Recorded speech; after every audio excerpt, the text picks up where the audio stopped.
दोस्तों हमारा 22 मार्च को कक्षा 12वीं का लेखा शास्त्र अकाउंटेंसी सब्जेक्ट का एमपी बोर्ड एग्जाम का पेपर है। लगातार दोस्तों मैं आपको तैयारी कराते जा रहा हूं, इसलिए आपको 2 अंक वाली महत्वपूर्ण कंप्लीट करा दी है। वस्तुनिष्ठ भी हम साथ साथ लेके चल रहे हैं। इस वीडियो में दोस्तों हम 3 अंक वाले अति महत्वपूर्ण प्रश्न उत्तर देखने वाले हैं। ये आपका पार्ट 1 रहने वाला है। तो मंजिल पानी है, तो मंजिल पानी है, दिल में लगन जरूरी है और सोचने से ज्यादा कोशिश करना जरूरी है।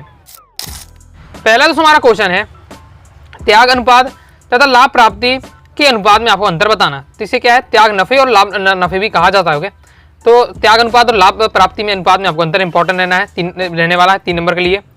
जो त्याग अनुपात होता है वो नए साझेदारों के प्रवेश से पुराने साझेदारों के लाभ के हिस्से में होने वाली कमी के अनुपात को क्या है, त्याग अनुपात कहा जाता है। जबकि लाभ प्राप्ति अनुपात में क्या होता है, किसी साझेदार की मृत्यु होने पर या अवकाश ग्रहण करने में जिस अनुपात में वृद्धि होती है उसे हम क्या है, लाभ प्राप्ति अनुपात कहा जाता है। क्लियर है। त्याग अनुपात त्याग अनुपात से क्या है, पुराने साझेदारों को लाभ के अनुपात में कमी आती है, जबकि लाभ प्राप्ति अनुपात में क्या है, पुराने साझेदारों के लाभ में अनुपात में क्या वृद्धि होती है। इस बार से दिया 3 आपका तैयार कर लीजिएगा। ओके, मैं थोड़ा आपको आराम समझा रहा हूँ क्योंकि और वीडियो भी आप देख रहे हैं जो स्पीड से आनी चाहिए उस स्पीड से वीडियो नहीं आ पा रही। ओके, और आपका पेपर भी है, लेकिन क्या है मुझे बहुत ज़्यादा तेजी से बुखार चढ़ गया है। ओके, अस्पताल गया था, गोली लिया मैंने, वहाँ कहा कि भर्ती हो जाइए तो सही हो जाएगी दिन में। मैंने इतना टाइम नहीं है, मैं वहाँ से भाग आया। ओके, तो गोली लेकर अभी काम चल रहा है मेरा। कितने तेजस्वी लोग हैं हमारे पास, कितने शानदार विचार रखते हैं जी। बीच में छोड़ नहीं सकता हूँ, इसलिए मैं क्या है कोशिश कर रहा हूँ, धीरे धीरे मैं आपको सब कवर करा दूंगा। तैयार करते जाइएगा। ख्याति की उत्पत्ति के कारण बताइए। ख्याति के आपको 3 उत्पत्ति के आपको कारण बताने हैं। 3 नंबर क्वेश्चन है तो 3 पॉइंट आपको पढ़ के रखना है। पहला कि ख्याति की उत्पत्ति कारण क्या होता है कि अच्छे स्थान पर दुकान होना, व्यवसाय यदि बाजार ऐसे स्थान पर स्थापित है जहाँ ग्राहक अधिक संख्या में आते जाते तो व्यवसाय में क्या बिक्री देखोगी। सिंपल बात है। और ऐसे एरिया में आप दुकान खोल रहे हैं जहाँ क्या है बहुत ज़्यादा लोग आते हैं तो आपकी जो बिक्री होगी, आपका जो सामान बेचेगा बहुत ज़्यादा बेचेगा। सिंपल है। अच्छे व्यवहार के कारण क्या है, व्यापारी व्यवहार साकुलस मतलब क्या बताया जा रहा है दूसरे पॉइंट में कि अगर आपका अच्छा व्यवहार है, आप जो ग्राहक आते हैं आप उससे अच्छे से बात करते हैं तो वो आपकी दुकान में बार बार आएंगे, आपका सामान खरीदेंगे। लेकिन अगर आप आते हैं और आप क्या है अकड़ के बात करते हैं, ओके, अपनी होशियारी दिखाते हैं, तो जो ग्राहक एक बार तो आ जाएगा आपकी दुकान में, अगली बार से नहीं आएगा। ओके, तो ये होना चाहिए, अच्छा व्यवहार होना चाहिए। साथ ही शुद्ध माल व उचित मूल्य के कारण क्या है, ऐसे व्यापारी जो अपनी दुकान में शुद्ध माल देते हैं ओके और उचित मूल्य देते हैं, यानी कम जितना प्राइस चल रहा है उतनी में प्राइस में आपको दे रहे हैं चीज़ें। ओके, साथ ही आपको जो सामान दे रहे हैं वो सही सामान दे रहे हैं, तो भी क्या है आपको उस ग्राहक क्या है उसकी दुकान से आकर्षित होता है, बार बार सामान लेता है। तो सिंपल बात है जो आप क्या जानते होंगे, वो यही आपके ख्याति यानी कि प्रसिद्धि। ख्याति यानी प्रसिद्धि। कोई दुकान कब प्रसिद्धि होती है भैया, कोई भी दुकान तब प्रसिद्धि होती है जब उसका दुकानदार वो अच्छे से बातें करे। ओके, अच्छे से बातें करे, साथ ही ऐसी जगह दुकान खोले जहाँ क्या लोग आते जाते हों। ओके, और साथ ही और जो सामान दे वो कम कीमतों में दे, अच्छा सामान दे, तो उसको क्या ख्याति यानी क्या प्रसिद्धि, प्रॉपर्टी हुए, तभी क्या दुकान फेमस होगी। नेक्स्ट आपका इस बार से क्वेश्चन आपको दिया हुआ है। ओके, इनका चिट्ठा इस बार से आपका दिया हुआ है। तो इसमें दोस्तों आपको क्या है, पुनर्मूल्यांकन खाता और साझेदारी खाते बनाने हैं। 2 आपको खाते बनाने हैं। पुनर्मूल्यांकन खाता यानी रिवैल्यूएशन अकाउंट, और आपको बनाना साझेदारी के पूंजी खाता यानी आपको क्या है पार्टनर्स कैपिटल अकाउंट। ओके, तो ये आपका दिया है कि आप अब यहाँ 2 चीज़ पूछ ले, इसलिए 3 नंबर में आपका सकता है। हो सकता है पेपर में केवल एक ही आ जाए, पुनर्मूल्यांकन खाता 2 नंबर में आ सकता है, लेकिन दोनों यहाँ पूछे जा रहा है। पुनर्मूल्यांकन खाता और साझेदारी खाते ओके दोनों बनाइए, तो इस बार से आपको रहने वाला। थोड़ा सीख लीजिए अच्छी तरीके से। अब मैं आपको है सॉल्यूशन भी बता रहा हूँ, लेकिन आपको है अच्छे से प्रैक्टिस कर लेना है, फिर क्वेश्चन किसी प्रकार से आपसे बन जाएगा क्योंकि यह फॉर्मेट एकदम फिक्स रहता है। नेक्स्ट हमारा क्वेश्चन है, फर्म में नए व्यक्तियों को साझेदार क्यों बनाया जाता है। कोई 3 कारण लिखिए।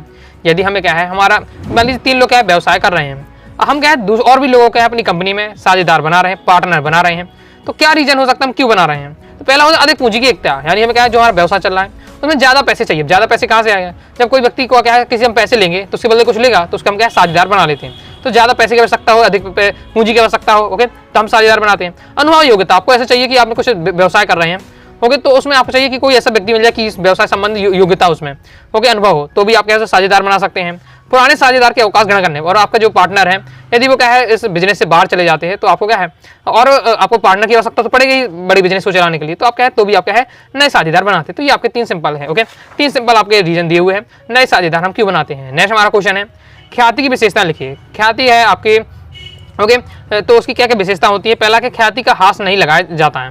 दूसरा, ख्याति अमूर्त संपत्ति है, जो भूमि, भवन, अब स्कर और संयंत्र आदि मूर्त संपत्तियों की तरह देखना छूना संभव नहीं है, इसे केवल महसूस किया जाता है। यानी आपकी जो प्रसिद्धि है, तो प्रसिद्धि को जैसे आप कोई प्रसिद्ध हो जाए तो ज़्यादा देखा नहीं जाता, केवल एक महसूस किया जा सकता है। लोगों से क्या महसूस करते हैं कि हाँ ये व्यक्ति प्रसिद्ध हो गया, इस टाइप से आप समझ सकते हैं। तो आपको कुछ ना कुछ से कनेक्ट करके रखना है, तो आपको याद होगा ख्याति को अधिक लाभ अर्जित करने के में क्या है सहयोग प्राप्त हो जाएगा। कोई व्यक्ति प्रसिद्ध हो जाता है उसकी दुकान में ज़्यादा लोग आएंगे, ज़्यादा से मुनाफा होगा, ओके, ज़्यादा से लाभ प्राप्त होगा। नेक्स्ट हमारा क्वेश्चन है, पुस्तकों में जनरल के लेखे आपको बताने हैं। पोस्ट को मैं जनरल लिखा आपको करना है, ये आपको दिए हुए क्वेश्चन। तो क्वेश्चन में जनरल एनटीसी बनाना है। ओके, तो 2 नंबर में बताया था कि जनरल एनटीसी आ सकता है आपका, 3 नंबर में आ सकता है, सीख कर आपको रखना है। ओके, ऋण पत्रों की विशेषता बताइए। तो ऋण पत्र की क्या विशेषता होती है? ऋण पत्र क्या है? कंपनी के ऋण पूंजी का एक प्रलेख है। ऋण पत्र कंपनी के द्वारा लिए गए ऋण पत्र लिखित प्रमाणक है। ऋण पत्र कंपनी के द्वारा लिए गए क्या ऋण पत्र एक निश्चित मूल्य का भाग होता है तथा यह एक वित्तीय विशिष्ट व्यक्ति के लिए क्या ऋण का स्वीकृत करता है। नेक्स्ट हमारा क्वेश्चन है, वित्तीय विवरणों के विश्लेषण से क्या सा इंपॉर्टेंट है, या वित्तीय विवरणों के आपको क्या विश्लेषण का अर्थ आपको बताना है। तो वित्तीय विवरणों के विश्लेषण से आशा है वित्तीय विवरणों के प्रदर्शित वित्तीय सूचनाओं का आलोचनात्मक मूल्यांकन से है, जिससे इनसे प्राप्त सूचनाओं को समझा जा सके तथा उनका क्या प्रयोग वित्तीय निर्णय लेने में किया जा सके। क्लियर है। आगे नेक्स्ट हमारा क्वेश्चन है, शीघ्र संपत्ति या तरल संपत्ति क्या है। तो शीघ्र और तरल संपत्ति क्या? तरल संपत्ति यानी होता है कि अगर हमें क्या आवश्यकता पड़ रही है तो मैं तुरंत क्या है वो पैसे मिल जाए। ओके, एग्जाम्पल के लिए मैं आपको समझा देता हूँ। जैसे आपके जो बैंक अकाउंट में पैसे डले हुए मान लीजिए, ओके, तो अगर आप वो आपकी क्या है शीघ्र संपत्ति होकर लाइए, अगर आपको तुरंत जरूरत है आप जाके बैंक से निकाल सकते पैसा। लेकिन मान लीजिए आपके घर में गोल्ड रखा हुआ है, ओके, तो गोल्ड है या कुछ भी आपका ओके गोल्ड हो जाता है, तो अगर आपको बेचना है, जरूरी नहीं आपको जो कीमत चाहिए वो मिले। ओके, आपके शेयर है, कई बार क्या है शेयर के जो पैसा होता है वो भी क्या है कम हो जाता है, तो जरूरी नहीं आपको तुरंत चाहिए तो तुरंत आपको मिल जाए। लेकिन जो आपके अगर बैंक में पैसे रखे तो वो आपको क्या है तुरंत उतने ही मिल जाएगा, उसमें आपको हानि नहीं होने वाली। तो इस टाइप का जो आपकी संपत्ति होती है शीघ्र या तरल संपत्ति कहलाती है। वो चीज़ आपको दी है, पढ़ लीजिएगा। नेक्स्ट हमारा दोस्तों क्वेश्चन है कि ख्याति की गणना आपको करना है अधिलाभ की पूंजीकरण विधि द्वारा करना है। ये सेम क्वेश्चन दोस्तों इसी टाइप का क्वेश्चन आपको किसमें था, मॉडल पेपर आपका जो एमपी बोर्ड का ऑफिशियल मॉडल पेपर था उसमें जारी हुआ था, उसमें मैंने समझाया भी था। तो आपको करना है एमपी बोर्ड का जो ऑफिशियल मॉडल पेपर उसे जरूर अच्छे से सॉल्व कर लेना है। ओके, उसमें मैंने बहुत सारे क्वेश्चन आपको समझाया और वो रिपीट भी हो सकते हैं, 1-2 क्वेश्चन भी हो जाए तो अभी आपका काम हो जाएगा। तो मैं आपको प्ले लिस्ट है जो अपनी अकाउंटेंसी वाली टॉपर सीरीज जो आप वीडियो ऐड कर दूंगा, तो वहाँ से आप जरूर देख लीजिएगा। तो इस प्रकार से आपका रहना है, अच्छे से आपको सीख लेना है। ओके, नेक्स्ट में क्या करना है, नेक्स्ट हमारा ये पूरा क्वेश्चन दिया हुआ है। ओके, आंसर नहीं, आपको पूरा क्वेश्चन दिया हुआ है जिसमें हमको डाटा दिया हुआ है, जैसे पुनर्मूल्यांकन खाता और साझेदार में क्या है खाते बनाने हैं। इस प्रकार से आपको बनने वाला है पुनर्मूल्यांकन खाता रिवॉल्यूशन अकाउंट जैसे कहते हैं, और साझेदारों की पूंजी खाता यानी पार्टनर्स कैपिटल अकाउंट। तो ये आपका रहने वाला है। इससे पहले भी मैंने आपको इसी टाइप क्वेश्चन बताया। तो अगर आपका 1 से 2 क्वेश्चन अच्छे से समझ लेते हैं तो फिर आपका किसी भी टाइप क्वेश्चन हो आपसे बन जाएगा। नहीं, जनरल प्रविष्टि में आपको बताया जो सीखे रखना, जल्दी प्रविष्टि वाला क्वेश्चन दिया है, जो मैंने बताया क्वेश्चन, इनको आप इन्हीं से जब टॉपिक सीखे तो प्रैक्टिस अच्छे से करते जाइएगा। ओके, नेक्स्ट हमारा क्वेश्चन है, नए साझेदार के प्रवेश पर कौन सी समायोजना की जाती है।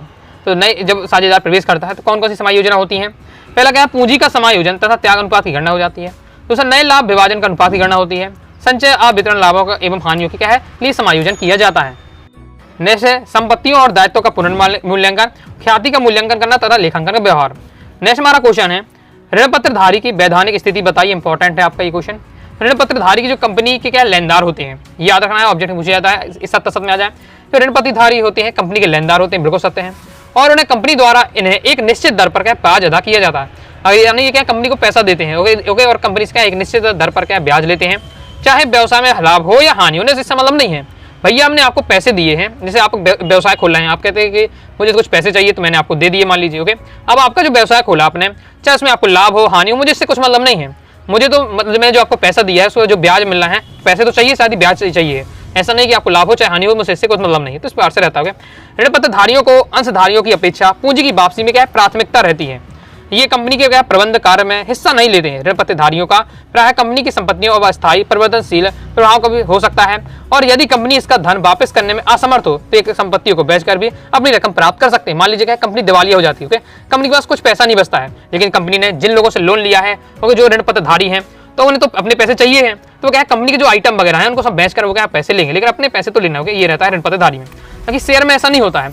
शेयर में अगर आप क्या कंपनी लॉस में तो आपका भी लॉस होगा, अगर कंपनी को प्रॉफिट हो रहा तो आपको भी प्रॉफिट होगा। जैसे अंश कहते हैं, शेयर यानी अंश। ओके, तो ये आपका रहता है। तो अंश में आपका ये नहीं रहता है ओके कि अगर आप कंपनी के लॉस है तो आपको भी लॉस होगा। ओके, अगर आपने कंपनी के अंश लिए है ओके, लेकिन ऋण पत्रधारी में तो क्या है चाहे कंपनी कुछ भी हो, हमें तो क्या है ब्याज चाहिए और पैसा चाहिए। नेक्स्ट देख लेते हैं। आगे बढ़ने से पहले बताना चाहूंगा, पीडीएफ मटेरियल प्राप्त करना चाहते हैं अकाउंटेंसी सब्जेक्ट के कोर्स को आप ज्वाइन कर सकते हैं।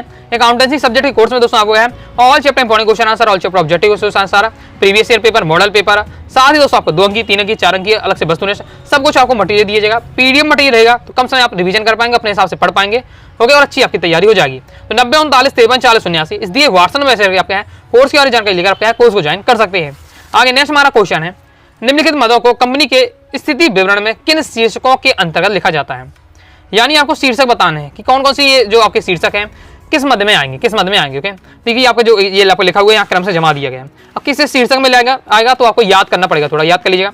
जो ख्याति होती है वो क्या है, स्थायी संपत्ति होती है। हमने पढ़ा भी है, ख्याति में विशेषता बता भी है। जो ख्याति होती है स्थायी संपत्ति होती है। आपका याचिका लाभांश है वो चालू दायित्व प्रावधान है। पढ़ के इस पार्ट से आपको यहाँ पर रखना है। कर के लिए आयोजन तो चालू दायित्व प्रावधान। ऑब्जेक्ट में यहाँ से आपको क्या है क्वेश्चन बन सकता है। और जो अधिकृत पूंजी होती है वो अंश पूंजी में आता है। अंश का निर्माण पर बट्टा क्या है वित्तीय व्यय में आता है। छोटे औजार हमारे क्या चालू संपत्ति और अग्रिम में आते हैं, तो पढ़ के आपको रखना है। नेक्स्ट और लास्ट हमारा क्वेश्चन रहने वाला है वित्तीय विवरणों के उद्देश्य का उल्लेख कीजिए, इंपॉर्टेंट रहने वाला है। तो वित्तीय विवरणों के क्या उद्देश्य, पहला क्या सूचना उपलब्ध कराना, यानी वित्तीय विवरणों में से क्या व्यवसाय के संबंध में क्या लाभ है या हानि हो रही है या वित्तीय स्थिति की क्या जानकारी होती है वो हमें क्या प्राप्त होती है। तो वित्तीय विवरणों का उद्देश्य रहता है कि पहले सूचना बताना कि क्या कंपनी को क्या या व्यवसाय को लाभ हो रहा, हानि हो रही, क्या वित्तीय स्थिति रहने वाली है। नेक्स्ट है आपका महत्वपूर्ण क्रियाओं के संबंध में सूचना देना और साधनों का समुचित उपयोग करना। तो ये आपका रहता है वित्तीय विवरणों के उद्देश्यों को जिस प्रकार से पेपर में जैसे लिखना चाहिए, जिन पॉइंटों के आधार पर लिखना चाहिए, उसी हिसाब से मैंने सभी क्वेश्चन के आपको सॉल्यूशन बताता हूं ताकि आपको ज्यादा आपको देखना न पड़े कितना लिखना कितना नहीं लिखना। जिस हिसाब से मैंने दिया सब आपको इस प्रकार से तैयार कर लेना है। मैंने जब क्वेश्चन का सॉल्यूशन तैयार करें तो आपको हेडिंग, उस टॉपिक की हेडिंग जरूर याद होना चाहिए। हेडिंग याद होगी तो उसके पॉइंट में आप एक एक दो पॉइंट लिख ही पाएंगे। ओके, तो हेडिंग आपको अगर भूल जाते तो फिर नहीं लिख पाएंगे। इसलिए हर टॉपिक का अगर हेडिंग वाइज हेडिंग है तो आपको वो जरूर याद अच्छे से कर लेना है। इस प्रकार से मैंने आपको 3 अंकी वाले क्वेश्चन बताए हैं। कुछ और क्वेश्चन रह जाते हैं, हम सेकंड पार्ट में कवर करेंगे। बाकी क्रम से वीडियो देखना चाहते हैं 12th अकाउंटेंसी टॉपर सीरीज 2025 के नाम से प्लेलिस्ट है। प्लेलिस्ट में जाकर क्रम से वीडियो देखकर आप तैयारी कर सकते हैं। तो आइए दोस्तों, आपको वीडियो पसंद वीडियो से लाइक करके सब्सक्राइब कर दीजिएगा। साथ ही टेलीग्राम चैनल, व्हाट्सएप चैनल को ज्वाइन कर लीजिएगा। डाउट आता है कारण से आप जरूर पूछिएगा। ओके, इंस्टाग्राम फॉलो करके रखिएगा। मिलते हैं नेक्स्ट वीडियो में, तब तक के लिए बाय बाय।